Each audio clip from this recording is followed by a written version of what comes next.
Bonsoir à tous, bienvenue dans le 19h à la Une ce soir. 191 nouvelles contaminations au Covid-19, le bilan grimpe à 3046 cas. 2 nouveaux décès sont enregistrés et 23 nouvelles guérisons. Plus de 50% des infections sont recensées dans les régions Casastat et Marrakech-Safi. Dans ce journal, zoom sur l'initiative lancée par Sa Majesté le Roi en Afrique pour établir un cadre opérationnel afin d'accompagner les pays du continent dans les différentes phases de la pandémie. Une nouvelle action royale qui place encore une fois l'Afrique au cœur des priorités du royaume.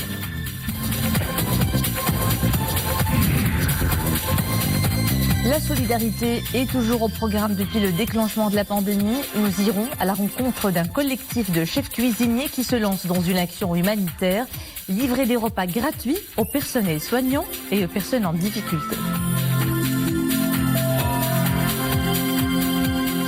Faisons d'abord le point sur la situation épidémiologique du Covid-19 au Maroc. Le nouveau bilan fait état de 3046 cas, 191 cas de plus enregistrés durant les dernières 24 heures. 2 nouveaux décès, soit un total de 143 morts et 23 nouvelles réadmissions, soit un bilan de 350 guérisons. L'extension des tests de diagnostic a permis de détecter les nouveaux cas, mais aussi d'écarter plus de 1000 cas suspects. Plus de 50% des cas confirmés ont été enregistrés dans les régions de Casablanca-Stade et de Marrakech-Safi. نقدم لكم بطبيعة الحال نتائج كما رصدتها المنظومة الوطنية للترصد الوبائي. Et pour ce qui est des principaux indicateurs relatifs à l'évolution de la situation au Covid-19 chez nous, nous retournons au siège du ministère de la Santé pour un éclairage avec notre envoyé spécial, Mariam El-Messi. Mariam, bonsoir. Comment évoluent les indicateurs, par exemple, concernant le nombre de cas critiques et graves ? Bonsoir Imen. Alors effectivement, ça fait un peu plus de 45 minutes que le directeur de l'épidémiologie et de la lutte contre les maladies au sein du ministère de la Santé a livré le bilan quotidien des nouveaux cas infectés dans notre pays lors des dernières 24 heures. Alors ce qui ressort de ce nouveau bilan, eh bien c'est le taux de cas critiques. Il est de 4% contre 96% de cas bénins. Deuxième grande constatation, c'est la découverte de nouveaux foyers de contamination à Casablanca, Tanger, ainsi qu'à Larache ou encore un petit foyer de 6 cas à Oujda. 80% des cas enregistrés l'ont été grâce au suivi des personnes contacts, sachant que plus de 5800 personnes contacts sont aujourd'hui sous surveillance sanitaire. Troisième information de la journée, c'est la baisse de la moyenne d'âge des personnes infectées. Elle est de 42 ans au lieu de 46 il y a encore quelques jours, tandis que pour la moyenne d'âge des guérisons, elle est de 48 ans, alors que celle des décès est de 65. Encore un dernier chiffre, Iman, le diagnostic précoce rendu possible grâce à la généralisation dans les CHU régionaux du matériel de dépistage et de diagnostic a permis de faire baisser le taux de mortalité à 4,7%. Voilà Iman, l'essentiel de l'information de cette journée. Madame El-Messi, merci pour ces explications. Vous étiez en direct depuis le siège du ministère de la Santé à Rabat. Johannesburg, en Afrique du Sud, siège du Parlement africain où celui-ci a loué et mis en exergue l'initiative de Sa Majesté le Roi Mohamed VI qui a proposé le lancement d'une initiative africaine conjointe pour limiter la propagation de l'épidémie de coronavirus. Focus justement sur cette nouvelle initiative royale qui vient s'ajouter au palmarès des nombreuses initiatives concrètes en faveur du continent africain, portant sur plusieurs problématiques d'intérêt stratégique et politique.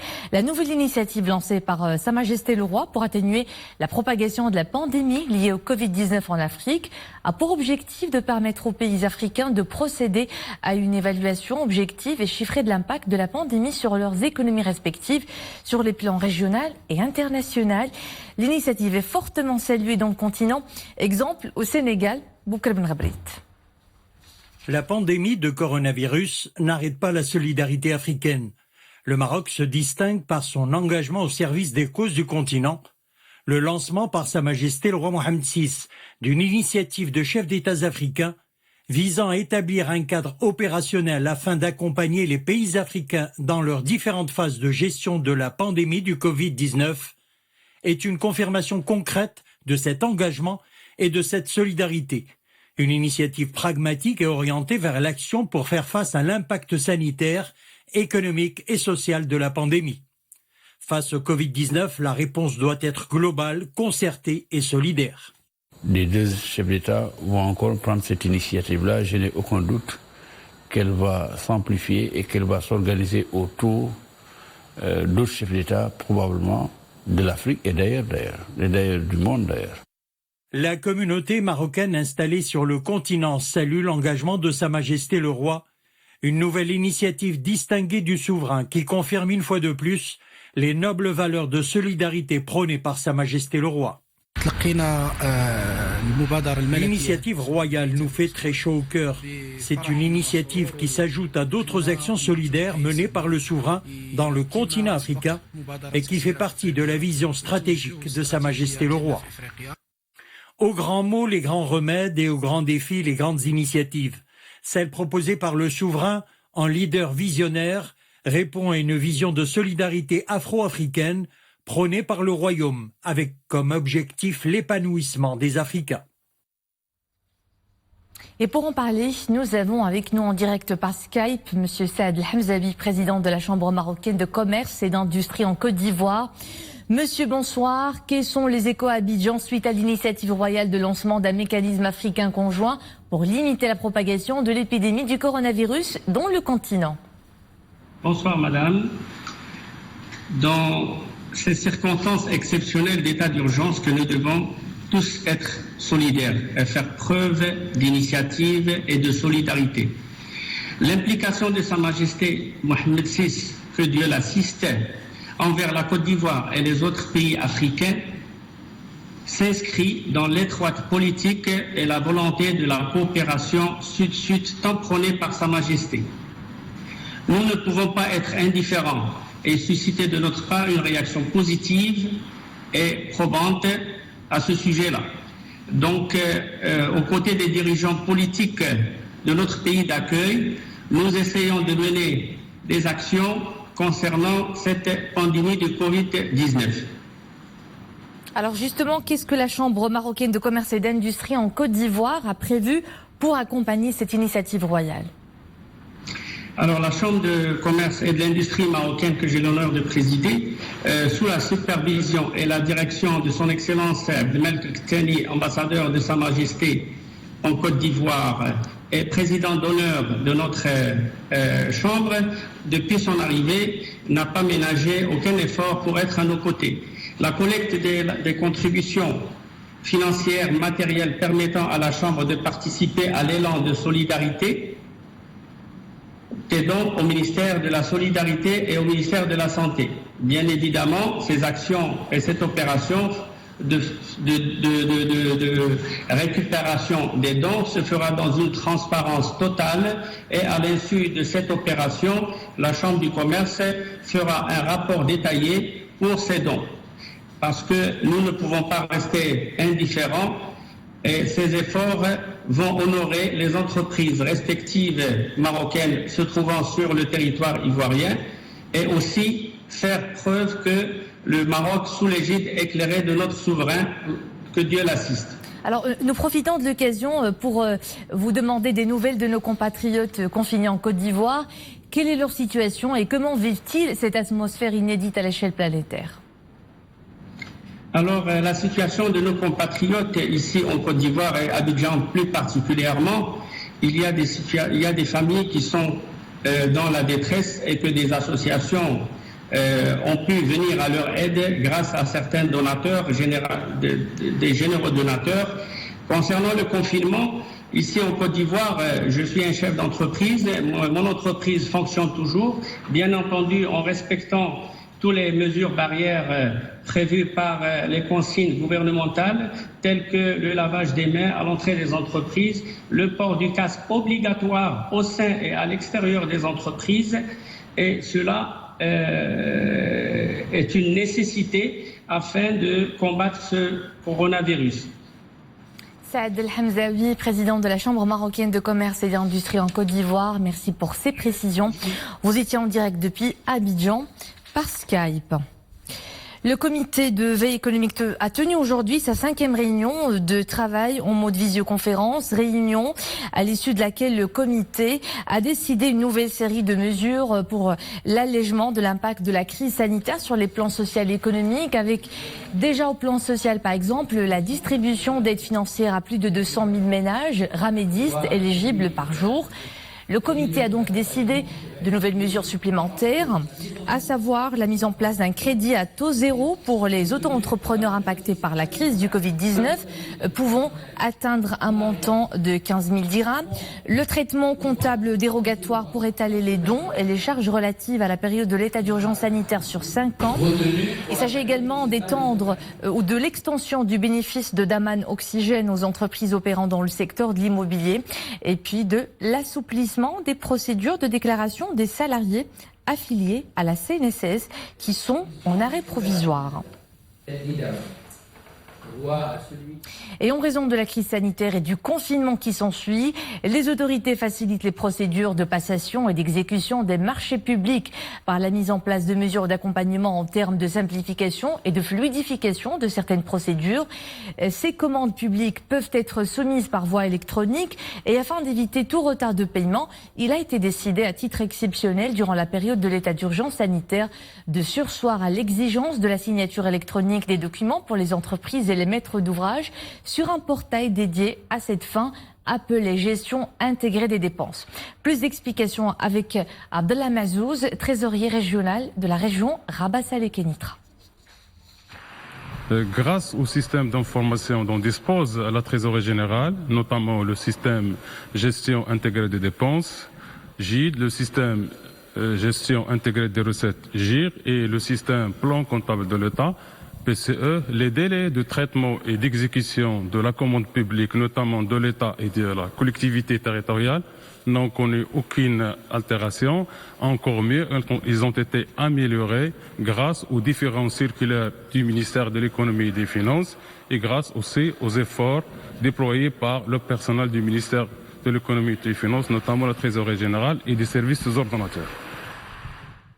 Et en ces temps de crise, les initiatives ne tarissent pas pour prêter main forte au personnel soignant sur le pied de guerre depuis le déclenchement de la pandémie. Pour cela, je vous propose de découvrir comment un masque de plongée peut se transformer en respirateur artificiel. C'est en effet l'œuvre réalisée par une équipe d'ingénieurs marocains.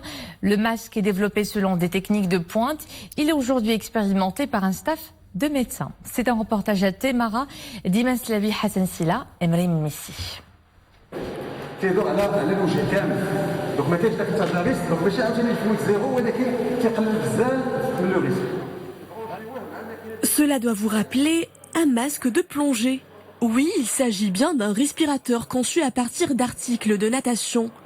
Destiné désormais à des fins médicales, ce dispositif a fait l'objet d'une réadaptation. Recouvrant tout le visage, ces valves dotées de tubes placés au sommet du masque sont capables de s'adapter aux tuyaux utilisés en réanimation. هاد الجهاز اللي شفتوا اليوم عباره عن علبه واقيه من البلكسيغلاس تتعزل طبيب الانعاش بالنتيجه. Cet appareil est un boîtier en plexiglas qui protège le réanimateur contre l'air émanant des voies respiratoires du malade au moment où il procède à l'intubation. Vous voyez, s'il en insère normalement le tube, tout l'air expiré par le malade se dégage sur le visage du médecin. Grâce à ce boîtier, l'air chargé de virus est contenu. Il n'y a strictement aucun risque pour le médecin. تشيل المريض الجعبه في الحلق ديالو بلا ما يقيسك كاع الريح اللي تيكون مشارجي بالفيروس اللي خارج من التنفس ديال المريض. Utilisés au profit de patients sous assistance respiratoire, mais pas seulement, peuvent également s'en équiper médecins et infirmiers. 7 heures suffisent pour mettre au point ce dispositif. Des premiers prototypes réalisés en impression 3D sont aujourd'hui testés par des équipes de médecins. عن طريق بعض المشاورات وبعض التجارب اللي عملناها تم استغلال نفس ما هو متوفر في علبة. Après une batterie de tests et d'analyses, nous avons retravaillé la valve. Le tube a été découpé manuellement, puis au laser, ce qui a donné lieu à ce modèle que l'on peut par la suite brancher à des embouts selon le besoin des malades. صنعنا هذا النموذج اللي يتم تركيبه في الأنبوب واللي على أساسه يتم من بعد استغلاله من ناحية البوادر الطبية. هذا أول استعمال ديالو. من بعد En plus de ses usages en réanimation, ce masque peut également servir de concentrateur d'oxygène pour les cas de malades intermédiaires. À l'origine de ce principe qui a fait ses preuves en Italie, une équipe d'ingénieurs émérites. Ils ne lésinent pas sur les moyens pour équiper les services hospitaliers dans le besoin, avec à la clé plus de 200 prototypes développés quotidiennement. Et durant cette situation inédite, la solidarité partout manifeste, une main tendue envers ceux qui en ont besoin. À Casablanca, 12 chefs cuisiniers se sont rassemblés dans un collectif appelé Chef for Good pour livrer des repas gratuits au personnel soignant, mais aussi aux personnes en difficulté. Sarah Katir. Des plats équilibrés, cuisinés au jour le jour par de grands chefs cuisiniers qui ont créé en ces temps de crise sanitaire un collectif nommé Chef for Good. Et aujourd'hui, le plat du jour est poulet mariné au curry indien avec de purée de pommes de terre et carottes et sauce tomate. L'initiative a commencé quand on a décidé de fermer nos restaurants. On ne savait pas quoi faire, donc on voulait aider, mais notre seule contribution était de vraiment cuisiner, c'est ce qu'on savait faire.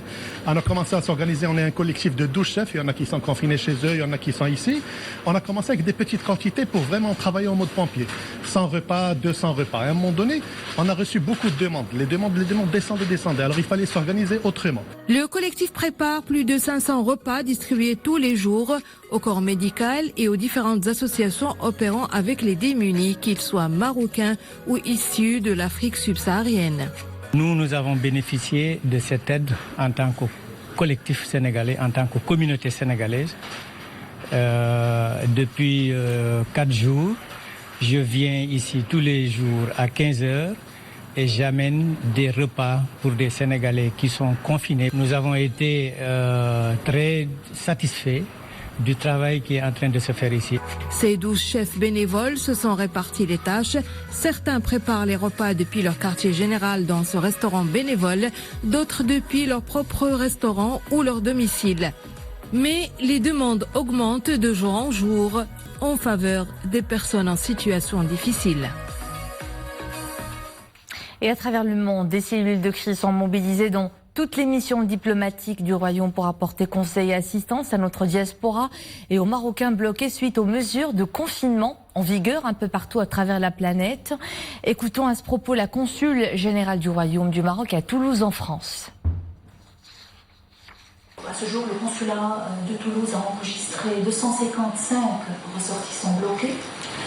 Ils sont essentiellement des personnes en visite familiale.